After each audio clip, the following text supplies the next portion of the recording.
بسم اللہ الرحمن الرحیم۔ معزز سامعین، السلام علیکم ورحمۃ اللہ وبرکاتہ۔ آقا کریم علیہ الصلاۃ والسلام آپ کے انتہائی جانثار، وفادار اور فرما بردار غلام حضرت سیدنا عمار بن یاسر رضی اللہ تعالی عنہ آپ کے مختصر تعارف اور آپ کے چند مناقب کے ساتھ آپ کے سامنے حاضر ہیں۔ حضرت عمار بن یاسر رضی اللہ تعالیٰ عنہ آقا کریم علیہ الصلاۃ والسلام آپ کے باوقار صحابہ اکرام میں سے ہیں، اور آقا کریم علیہ الصلاۃ والسلام آپ کی جو غلامی رب تعالیٰ نے حضرت عمار بن یاسر کو عطا فرمائی، آپ نے آخری دم تک اس کے ساتھ وفاداری فرمائی، اور رب تعالیٰ نے آپ کو بے شمار شان مقامات اور طاقت عطا فرمائی ہے۔ ایک روایت کے اندر آپ کی جانثاری کا واقعہ یوں بیان کیا گیا کہ آپ کو رب تعالیٰ نے آقا کریم علیہ الصلاۃ والسلام آپ کے توسل سے یوں کامیابیاں اور شانیں عطا فرمائیں اور طاقت عطا فرمائی۔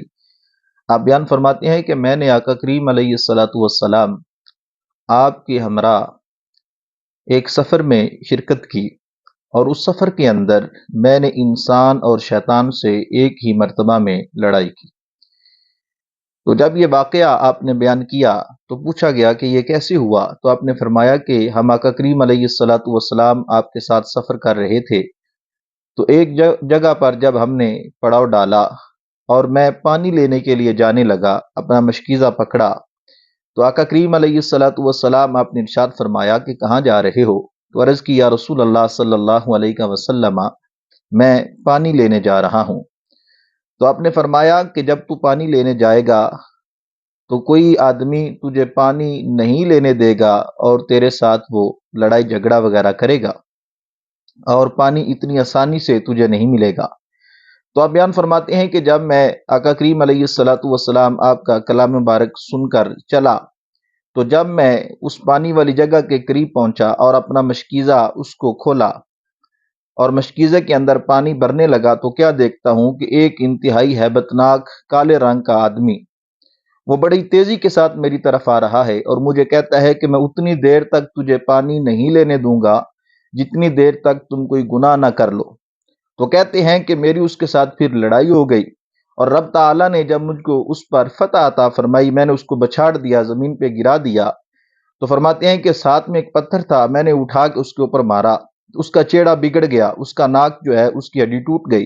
تو فرماتے ہیں میں نے پانی بھرا اور آقا کریم علیہ الصلاۃ والسلام آپ کی بارگاہ میں حاضر ہوا۔ تو آقا کریم علیہ الصلاۃ والسلام نے پوچھا اے عمار، کیا کوئی واقعہ پیش آیا ہے؟ تو کہتے ہیں میں نے سارا واقعہ پیش کر دیا۔ تو آقا کریم علیہ الصلاۃ والسلام اب بیان فرماتے ہیں کہ عمار تجھے پتہ ہے یہ کون تھا؟ تو میں نے عرض کی یا رسول اللہ صلی اللہ علیہ وسلم مجھے نہیں پتا۔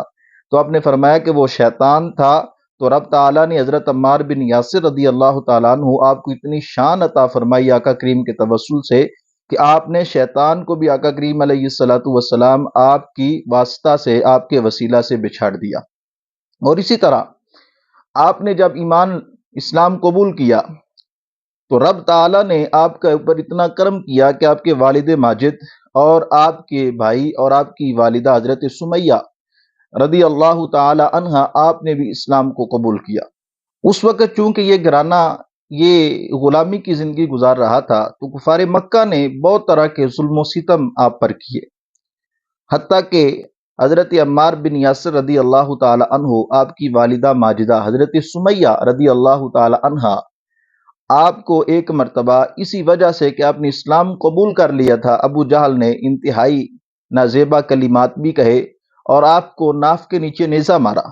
اور اس نیزہ لگنے کی وجہ سے آپ نے جام شہادت نوش کیا، اور آپ کی والدہ ماجدہ کو یہ مقام اور مرتبہ رب تعالیٰ نے عطا فرمایا کہ آپ اسلام کی پہلی شہید خاتون ہیں، اور آپ کے بھائی حضرت عبداللہ آپ نے بھی جام شہادت نوش کیا، اور اسی طرح آپ کے والد ماجد آپ کو بھی رب تعالیٰ نے شہادت کا مرتبہ عطا فرمایا۔ تو اس پر بھی کفار مکہ نے بس نہیں کیا کہ آپ کی والدہ وہ بھی شہید ہو گئیں، آپ کے بھائی وہ بھی شہید ہو گئے، آپ کے والد ماجد وہ بھی شہادت کے مرتبہ پر فائز ہو گئے، لیکن اس کے باوجود جو کفار ہیں انہوں نے بس نہیں کیا، رحم نہیں کیا، بلکہ حضرت عمار بن یاسر رضی اللہ تعالی عنہ آپ پر طرح طرح کے ظلم کرتے، آپ کو تپتی ریت پہ لٹا دیتے، پانی کے اندر گوتے دیتے، اور سلاخیں اور جو آگ زدہ چیزیں ہیں جلائی وہ آپ کی کمر پر رکھتے اور آپ کو ان کے اوپر لٹا دیتے، ہر طرح کے ظلم انہوں نے کیے، لیکن حضرت عمار بن یاسر رضی اللہ تعالی عنہ آپ نے اسلام کا دامن نہ چھوڑا۔ تو جب آپ نے اتنی جواں مردی اور اتنی بہادری اور اس کے ساتھ آقا کریم علیہ الصلوۃ والسلام آپ کے ساتھ جو وفاداری ہے اس کو سر انجام دیا، تو آقا کریم علیہ الصلوۃ والسلام نے آپ کو بے پناہ شانیں اور مقامات عطا فرمائے۔ آقا کریم علیہ الصلوۃ والسلام کا فرمان علی شان حضرت عمار بن یاسر کے بارے میں یوں ہے کہ آپ بیان فرماتے ہیں کہ عمار وہ ہستی ہے جس کی جنت بھی مشتاق ہے۔ اور اسی طرح ایک اور مقام پر آقا کریم علیہ الصلوۃ والسلام آپ نے حضرت عمار بن یاسر رضی اللہ تعالی عنہ آپ کی شان مبارک کو یوں بیان فرمایا،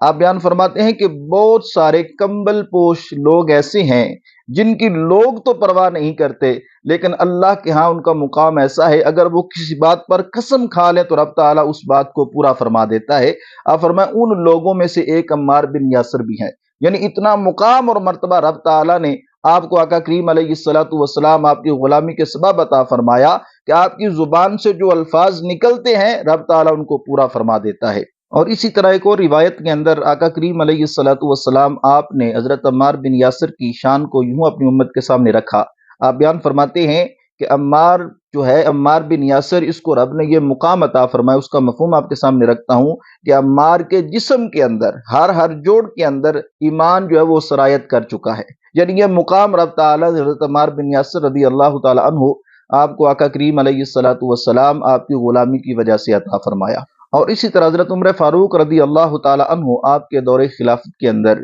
21 مہینے حضرت عمار بن یاسر رضی اللہ تعالی عنہ آپ کوفہ کے گورنر رہے، اور آقا کریم علیہ الصلوۃ والسلام آپ کے یہ جانثار سپاہی آپ کے غلام حضرت علی رضی اللہ تعالی عنہ آپ کی حمایت اور آپ کے دفاع میں جنگ کرتے ہوئے آپ نے جام شہادت نوش فرمایا۔ اللہ تعالیٰ کی بارگاہ میں دعا ہے کہ رب تعالیٰ آقا کریم علیہ الصلوۃ والسلام آپ کے تمام غلاموں کی حیا کرنے کی توفیق عطا فرمائے۔